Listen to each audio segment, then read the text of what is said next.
Selection, circular economy integrate చేయడం, అల్టిమేట్గా wealthy, happy and healthy society create చేయడం మన ఆబ్జెక్టివ్గా మనం ముందుకు పోతున్నాం. ఒక పక్కన సాటిస్ఫాక్షన్, ఒక పక్కన ఇంకా యాంగ్జైటీ. ఈ 6 నెలల్లో మనం చేసిన పనుల వల్ల మీరు చూస్తే 8 నెలల్లో 12.94% గ్రోత్ రేట్ వచ్చింది. అంటే ఇది అడ్వాన్స్ ఎస్టిమేట్స్.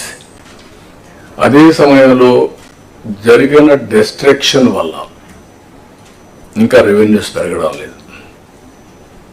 ఈరోజు కూడా నేను చూస్తే ఒక సంవత్సరం ఇండస్ట్రియల్ గ్రోత్ రేట్ చూస్తే అన్ని స్టేట్స్ కాస్తో కూస్తో పాజిటివ్గా ఉన్నాయి. ఆంధ్రప్రదేశ్ 2.94 మైనస్, అంటే ఉండే యూనిట్లు కూడా క్లోజ్ అయినాయి.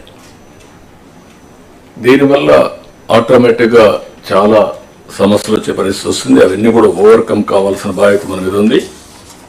అందుకే నేను మిమ్మల్ని అందరినీ కోరుతున్నా, ఇంతవరకు మనం ఎఫర్ట్ పెట్టాం, ట్రాక్లో పెట్టే ప్రయత్నం చేశాం.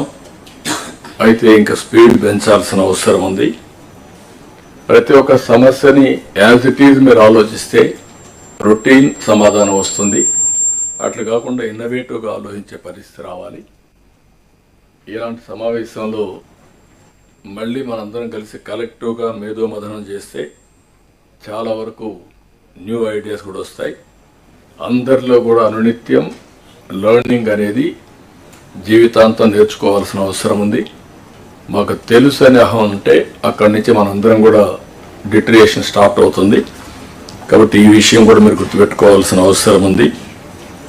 అందుకని ఇక్కడ మీరు చూసినప్పుడు కెపాసిటీ బిల్డింగ్ కోసం కర్మయోగితో కూడా ఒప్పందం పెట్టాం. ట్రైనింగ్ కూడా మాడ్యూల్స్ తయారు చేశారు. మంత్రులు కానీ, సెక్రటరీస్ కానీ, మీ డిపార్ట్మెంట్ కానీ పర్ఫార్మెన్స్ అప్రైజల్ రావాలంటే, కరెక్ట్గా రావాలంటే డౌన్ బిలో ఉండే మెకానిజాన్ని మొత్తం మీ మెషినరీ అంతా కూడా గ్యారప్ చేయాల్సిన బాధ్యత ఉంది. దానికి కర్మయోగి ట్రైనింగ్ ఇన్స్టిట్యూట్ ఉపయోగపడుతుంది. మనం కూడా దాన్ని రీఎన్ఫోర్స్ చేయడానికి ఏమేం కావాలో చేస్తున్నాం. ఫైల్డ్ క్లియరెన్స్ పైన కూడా గవర్నమెంట్లో ఈరోజు ఆన్లైన్ ఫైల్స్ ఉన్నప్పుడు కొంతమంది వ్యక్తులు కానీ, సెక్రటరీలు కానీ ఇండెఫినెట్ టైం 1 year 6 months తీసుకునే పరిస్థితి వస్తున్నారు. 3 months అట్లా. అంత టైం మనం తీసుకుంటే ఏ విధంగా మీ నిర్ణయాలు సమర్థనీయం అనేది కూడా మనం ఆలోచించుకోవాల్సిన అవసరం ఉంది. ఇప్పుడు క్లారిటీ ఉంది. లాస్ట్ మైల్లో ఏ వ్యక్తి ఎన్ని రోజుల్లో ఫైల్ క్లియర్ చేశారు కూడా క్లారిటీ వస్తుంది. ఎందుకు క్లియర్ చేయలేదు కూడా మీకు ఒక అవగాహన ఉంటుంది. హైరార్కీ వైజ్ మీరు చూసుకుంటే కన్సర్న్ మినిస్టర్స్కి ఆ డిపార్ట్మెంట్లో మొత్తం యాక్సెస్ ఉండే పరిస్థితి వస్తుంది. అదే సమయంలో కన్సర్న్ సెక్రటరీస్కి మీ డిపార్ట్మెంట్ అంతా ఉంటుంది.